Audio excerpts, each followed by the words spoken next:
Yo, what's up, man? It's Grammar. It's Virginia all day. Ay, 800 feet, damn it, you deep. Abandon the freaks. I love her enough to fuck it up and love her enough to leave. I'm playing it well, you better believe you playing yourself. I'm playing for keeps, stuck in the cell, away with the keys. The cycle we make it, we break it, repeat. I do not sleep, I do not eat, I do not think this a figment of me. Welcome to the Unpleasant Thoughts Podcast. I'm your host, Shampoo, aka Big Shampoo. And it's your boy Sly, the guy, no lie. And we got another special guest with us today. Let them know your name, where they can find you, and a little bit about what you do. Yo, what's up, man? It's Grammar. It's Virginia all day. You know, on Instagram, you can find me at GRAMM.R_. Same thing on TikTok. I'm a rapper from DMV, Virginia, right outside of DC, Virginia, you know, Northern Virginia. And I appreciate being here, man. Man, appreciate having you. So you mind talking about your little upbringing coming from Virginia? Yeah. So I'm in a little town like right outside of DC, maybe like 45 minutes of DC. You know, grew up with both parents, single family household and all that. Played sports growing up. And that's kind of how I grew up, for real. You mind talking about how you got into the music? Yeah. Really through my cousin. I had, you know, I didn't even see, like, where I grew up, you know, we didn't even really hear about hip hop like as much, like probably when I was like, you know, like 7, 8 years old. That wasn't, you know, I didn't like come up on that. It was just like oldies and whatever my parents listened to. But, you know, my cousin would bring over, I forgot what them CDs were back then, but bootlegs. Not even the bootlegs. It was the mixtapes. Nah, it wasn't even mixed. It was like a CD that came out in stores, like officially. Okay. It wasn't the Now joints, but it was like the hip hop one of that. Cause I listened to a lot of the Now CDs or whatever coming up. That was like me as like a kid, but he brought that over. You know, Eminem. DMX at that time. Ja Rule. You know, all that was hot. So, and then that was my introduction to hip hop. Really. It was like a lot of compilations of rappers, right? Yeah, yep. But really, like, Ja Rule was hot at that time. Snoop Dogg was one of my favorites. Came up on Bow Wow. No, not a lot of niggas like the front, but niggas fucked with Bow Wow, at least from my area. I'm from 91, so. You just don't know. Yeah, niggas was rocking with Bow. I mean, at least like a kid, you know, people rock with. That was my first concert ever.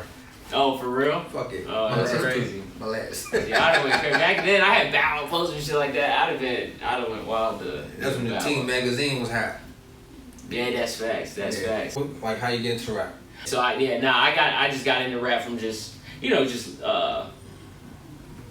really from that introduction I had. It was always like something slow building up in me, and you know, we used to ride around getting high and shit, freestyling in high school. Everyone did that, and it was just something that stuck with me to the points where, you know, sports, and you know, I stopped, you know, caring about sports as much and just kind of gravitated to, you know, just hip hop really in general. Any family background with music?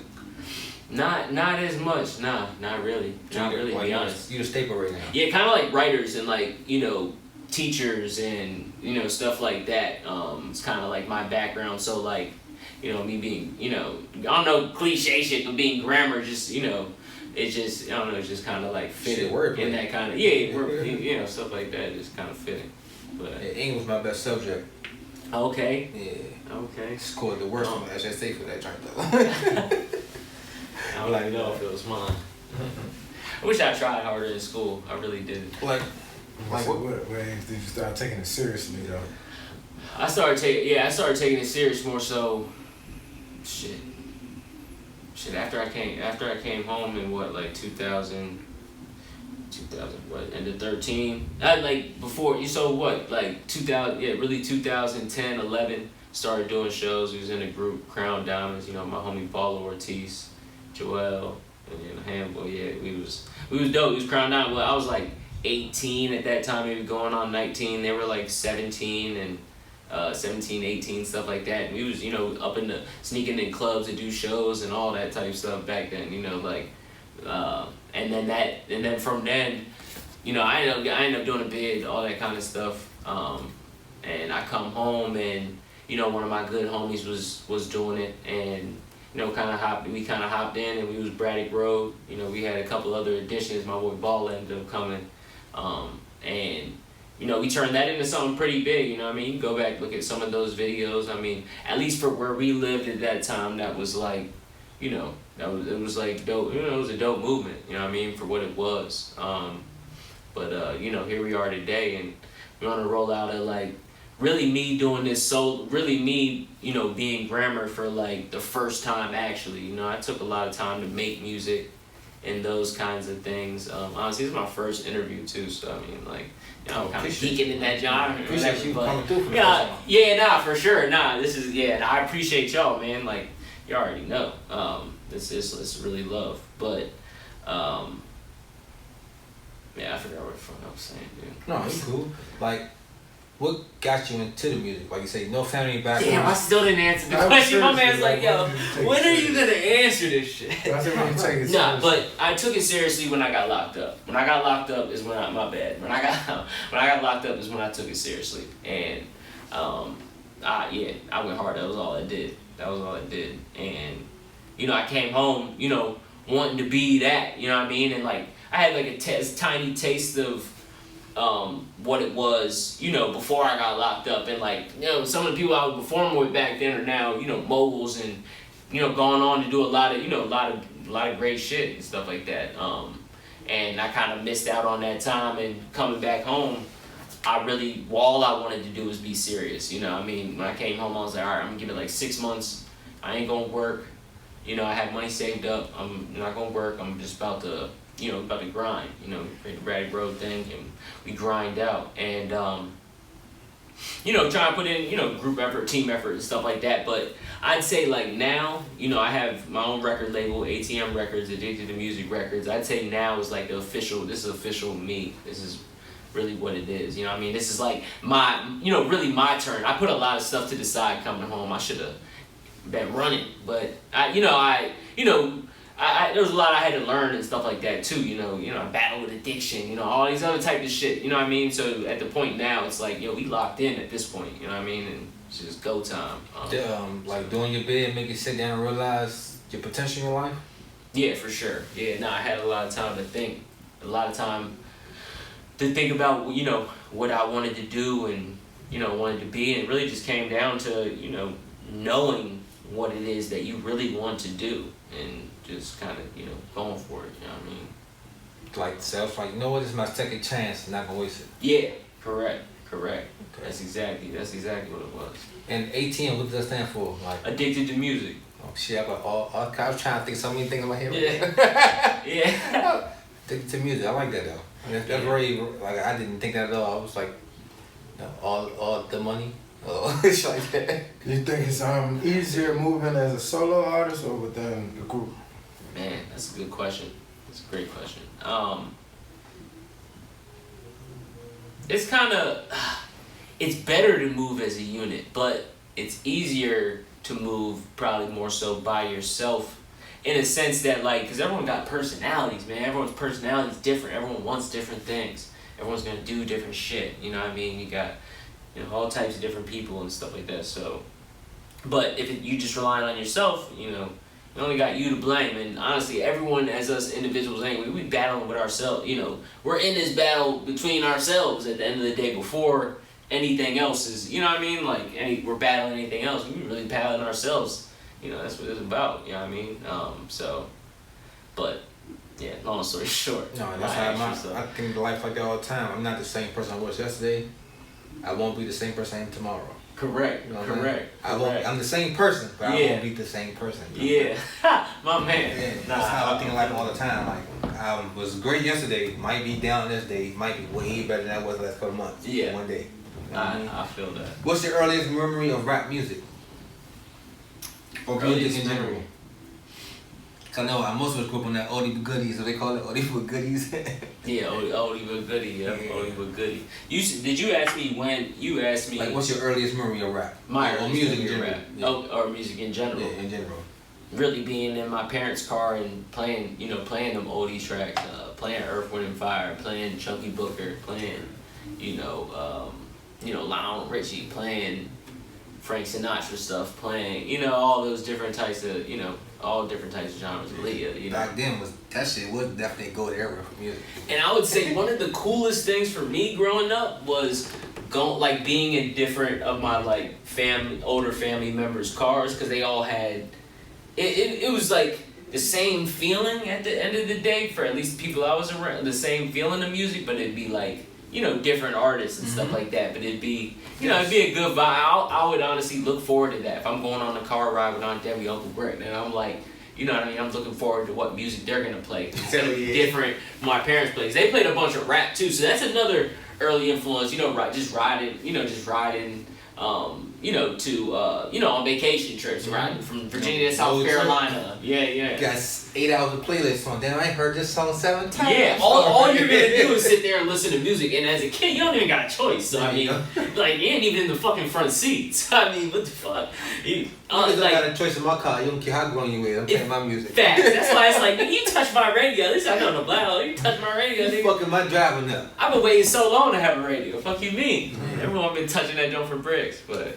Like, how do you get into the rap music? Like say your parents didn't do it, you know, you had a group, but how did you find your door to be like, you know what, this is what I want to do in life? Yeah, it definitely, it's like, answer that, like, I've been, like, I guess, like, in cliche, like a rebel kind of thing. And rap was just, like, it's just, like, compared to even rock and roll, which is rebellious to probably country, or, you know what I mean? Because when rock and roll came out, oh, this goddamn rock and roll, woo. Fuck my parents! Then when rap came out, you know, motherfuckers were like, what the fuck? Like, I'm shooting everybody.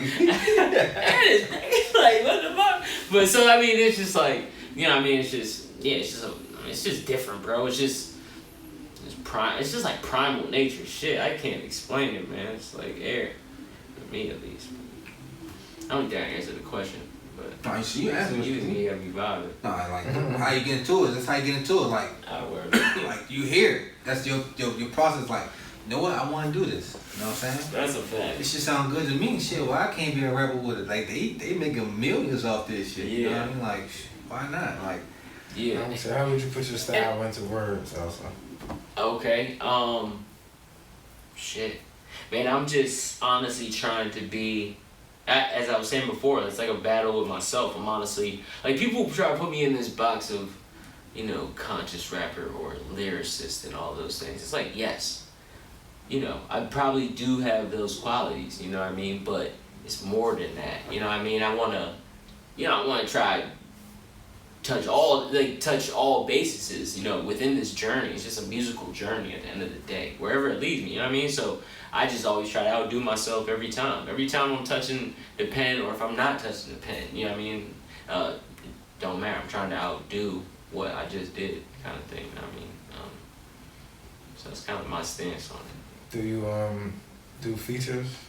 Yeah, I definitely do. Honestly, I had to open myself up to doing features. I've done, if you look at a lot of my older stuff, a lot of stuff besides, like, you know, some of the Braddock Road stuff I did and unreleased records and stuff like that, you know, it's more than one, I'm collaborating and stuff like that. But I really always, like, but that was really only if someone asked me, hey, yo, get on this record, you know, do this record with me. All right, bet, I'm gonna body that shit, let's get it, you know what I mean? But really, for me, I'm just kind of in my own lane. I'm just trying to, you know, as I said, in that battle with myself kind of thing, and, you know, y'all getting to hear it kind of shit. So that's kind of, you know, but now I'm trying to open myself up more to, you know, features and, you know, diving in other artists, you know, worlds and things like that, and creating, and, you know, just to be in the whole picture. I mean, that's like kind of my motto. Like, you know, everyone collaborating, like how we're collaborating to do this interview, you know, how y'all collaborate to be a team, like, it's better with just, you know, it's more minds, more, you know, assets, more, you know, all those things, you know. many minds better than one, man. Correct. Because I don't got all the fucking ideas and all the answers. Correct. So, just trying to kind of live that way. Like, how was, like, what's the meaning behind your stage name? That's funny. Yeah, so back in the day,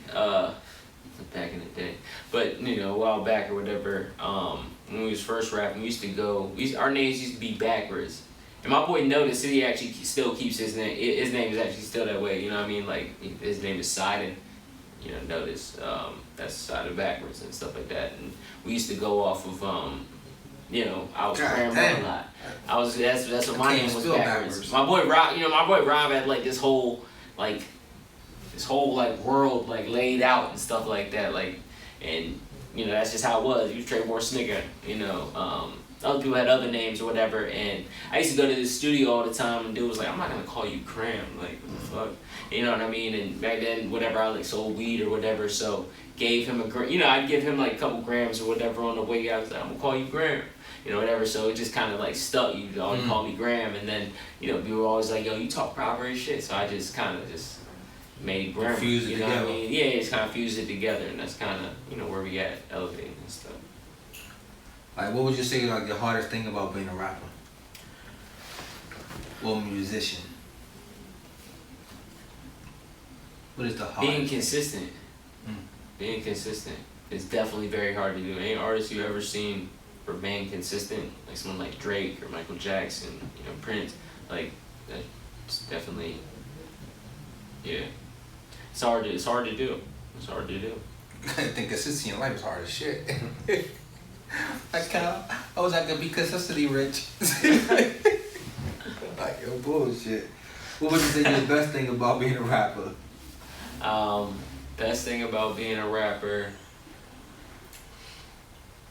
is being able to create kind of what you see, man. You know, being able to, if you can give other people hope, if you can help other people, it's a great feeling, at least for me. And you know, spreading that with the world is also a good feeling. You know, everyone's ego involved in it, you know, a little bit and stuff like that. You want to, you know, get your stuff out there and stuff. Just, you know, you want to be good. At least I want to be good at what I want to do. You know, so you know those kind of aspirations and stuff, man. It's Can you fun. tell us about some projects that you have out currently?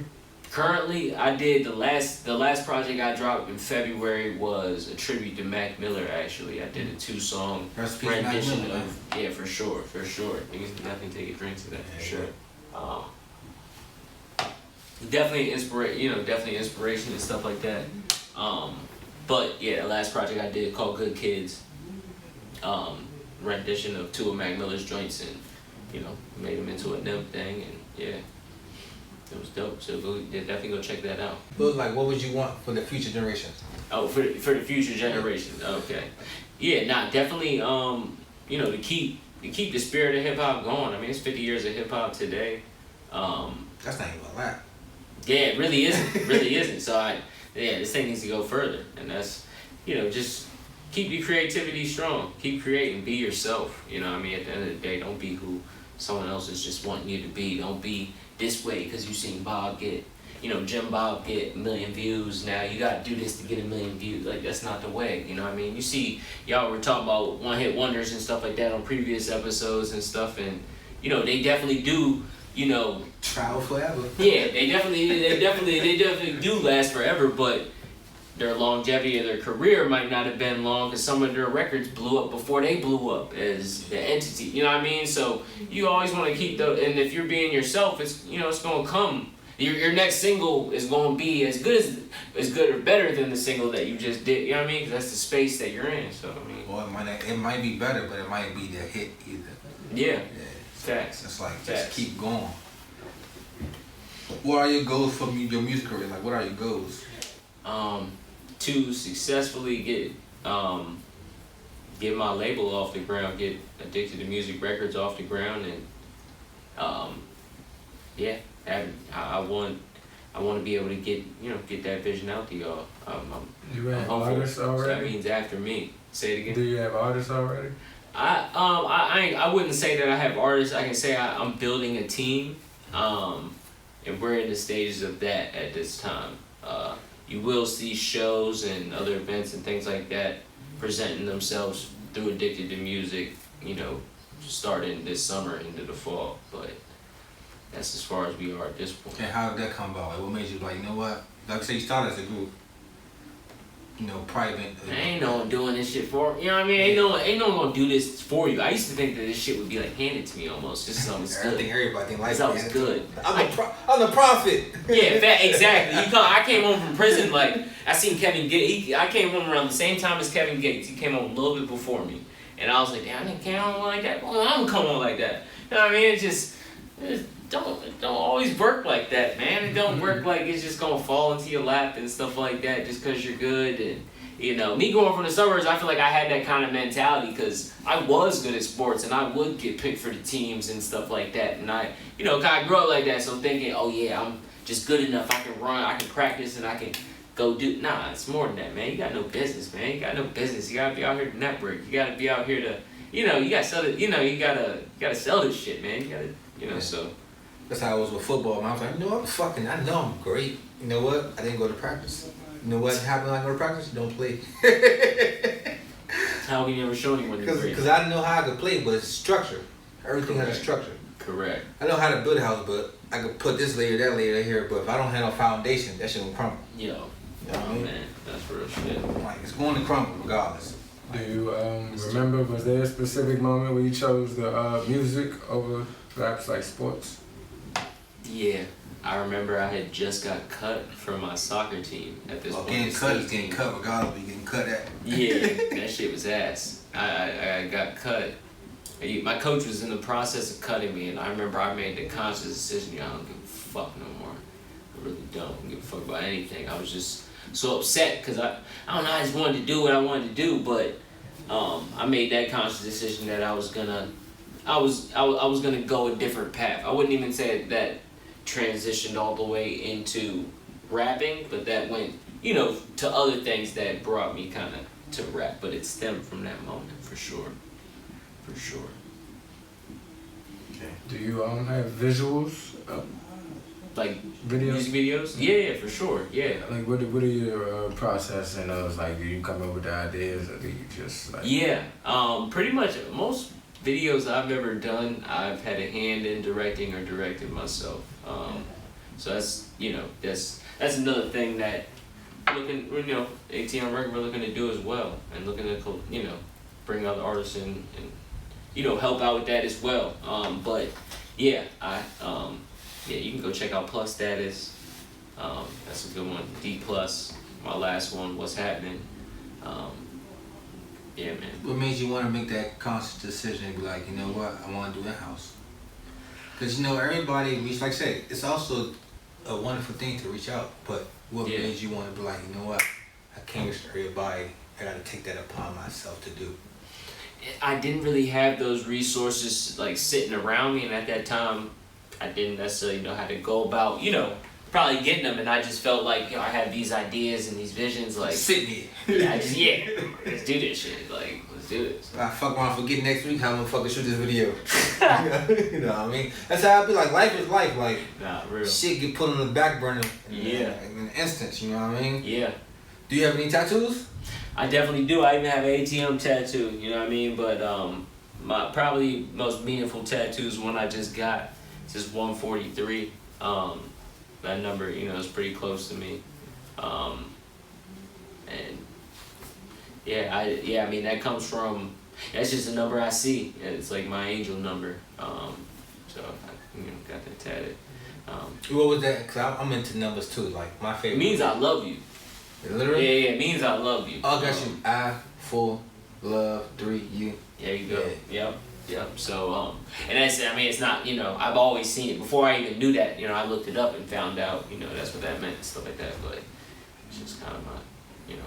Yeah, my shit is 222, which is always new beginning. Like, oh, that's what's up. My shit is never gonna stay the same. Always gonna be starting over, so it's sad sometimes. Oh damn. That means nothing gonna last forever. I'm always gonna be starting over type shit. But it's also just a new blessing. You know what I mean? But when that like things start, you know, that builds a strength, because I can definitely say like I don't be wanting things to end hard body, but you probably used to that. You know what I mean? I'm used to shit lasting for a while. They're like, boom, you know, it's over. Damn.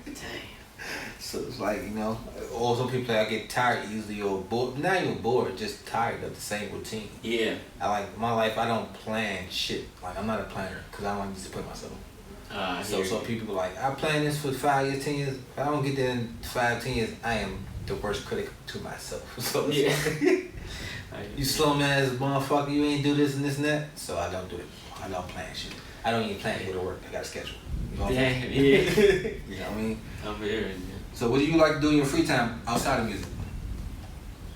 I still like to play. I still like to play soccer. I like to hang out with my daughter. Man, you should stay in soccer, man. You should stay in soccer. Them 700 million. That's a fact, man. I feel like Cristiano Ronaldo. I'm like, damn, like I definitely should have stuck to the soccer because like I'm over here playing FIFA, like I'm it, boy. I'm fucking, you know what I mean? But that's all good. You live and you learn, man. Is it hard balancing real life and music? Yeah, I mean that's definitely always gonna be a struggle. Balancing real life and music. Cause I mean, you always. I mean, there ain't no breaks. You know what I mean? Shit, COVID was the closest thing to a break there ever was. How do you manage to stay grounded despite your success? Say, honestly, by continuously working, not getting complacent, always striving for the next best thing. As far as rapping, I'm gonna get my top 5 for you right now. Top 5. You heard a little bit of top 5 area. Yeah, top 5. Top 5 places you would love to travel and go ahead and expand your music. I would say probably Africa, Paris, Germany would be dope.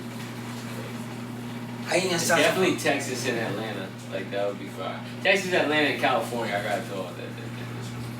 Texas, Atlanta, Texas, Atlanta, California. Texas, Atlanta, California. I like that. Yeah. And for my other top 5, for your top 5 inspirations. In music, dead or alive, Okay. I'd say. Or who you would love to work with. Kendrick Cole. I'd say love to work with as well. Biggie Cock. Nas for real. Jay. I was tripping. Jay's definitely. Yeah. Okay. That's some lyrics. Definitely would want to work with Jay. Definitely would want to work with. Definitely would want to work with M and Nas. That'd be crazy. Let's say what you got coming out for us to look forward to. Yeah, the PS mixtape. That's definitely this next project. And I'm ready. Yeah, I'm ready to get ready to get the Gramm going. How far along are you into the PS? Oh, it's done. That's done. The next album done. It's just about just getting this promo right. And, trying to get a few more dollars behind the plan, but we're rolling out the mixtape in September, so we're gonna be good. And also make sure y'all check me out. I got a show September 28th at Songbird, DC. Shout out to Songbird, we've been there plenty of times. Yeah. Make sure y'all pull up. It's $13 pre-sale, so it's not much for y'all. What is your experience from your first that? What would you say your experience is from your first performance to your last? Can you describe both your first to your last? First performance, I could definitely say I was nervous because I didn't know what it was gonna be like. I was nervous but like ready, and I can honestly say now, I'd be like nervous but ready, but it's like really excitement. You say if you don't, if they say anything, if you ain't nervous, you don't love it. Yeah, that's that. Give me your top 3 to 5 rap albums of all time to you. Rap albums? Or you can say, what I'm saying, like. That's fun. Yeah. Good Kid, Mad City. It's up there. Illmatic. Get Richie Dot trying. Shit, man, I can't disagree with none of those. I can play those all through. So. Yeah, definitely. I can play those all through. But honestly, I gotta throw one more. I got it for me, just for like personally. I gotta throw the Eminem show in there. That was. That's the one you on the stage, the encore joint. Nah, before that. Before that? Yeah, okay. Before that. Yeah. Eminem, this is best. It's probably his biggest like commercial success album. That was Stan on it? That was the climax. Stan was before that. It's with Superman. Oh, I love that song. I can't be your Superman. Yeah, it's with Superman. It's with Faye Bar, Bitch You Die, Will Give You Life. That's what it was like. Batman and Robin in the jump. Batman, Gatman. Something like that. I forgot what it was. I forgot the name, but that was it was a big album. How I thought about myself. Oh yeah. That's what you got trying. Isn't that? What's the next one? Massacre? Oh, alright. See, all this shit wanna go, man. I'm one of them old heads now. This shit. Yeah, Toy Soldier was on there. There's crazy shit on there. Okay. Yeah. That's what he's doing. That's the world. Yeah. And just give him your last two things. What's the worst thing about being a rapper? Worst thing about being a rapper. Just comparisons, I guess. Just being compared to, someone else or something. Or what you see your best thing about being a rapper is? Just being able to, share your vision. It's definitely, I think, the best thing to be able to, help people, give people hope, things like that. Help them have fun, like all those things. Encourage them to find themselves, like positive things like that is dope to me. Honestly. And you got any upcoming projects and merch coming out? Yeah, we had the merchandise here. Actually, this is Addicted to Music shirt right here. Damn, boy. It's actually the first. I read that shirt when you were 18. I should have brought y'all one. I geeked. I definitely should have brought y'all one. We should have y'all got one. I got them for y'all. What y'all size is? What's your size? Large. Large? Small. Alright, good. Yeah, definitely. Yeah, funny shit. Yeah, it's the back of it. It's a Gramm logo. Make sure y'all check it out, man. Yeah, it's a Gramm logo. Check it out, for real. ATM logo. This is first prototype. Addicted to Music. But, yeah, man. You got more, but I got y'all. You got anything to tell the fans before we wrap it up? P.S. P.S. Mixtape coming soon. Definitely get with me. October 9th. And you got a show coming out. Which one? September 28th. Make sure you check it out. Make sure y'all come to that. Eventbrite's gonna be out soon. Stay with me. Hopefully by the time this comes out, that should be out by then. So yeah. And tell me you follow one more time. You follow me at it's Grammar GRAMM.R_. Same thing on TikTok. And you know where to find me with the music, man. You can find records like D+, Plug Status, What's Happening, my latest record. Find those things now. But yeah, P.S. I love y'all. Yes, sir. I don't know what PS stands for to this day, but what does it stand for? I think it might stand for something. Passion and sacrifice today. Okay, because PS, I still know this now. It does have. It does, right? Please, sincere. I don't know. Fuck, I'm looking at shit up. It's your boy Sly the Guy No Lie. Shampoo, aka Big Shampoo. Man, appreciate my boy Gramm for coming out, dropping some jewels and letting everybody know we got some shit coming up. It's the Unpack Those Podcast. Any button, Yes, sir.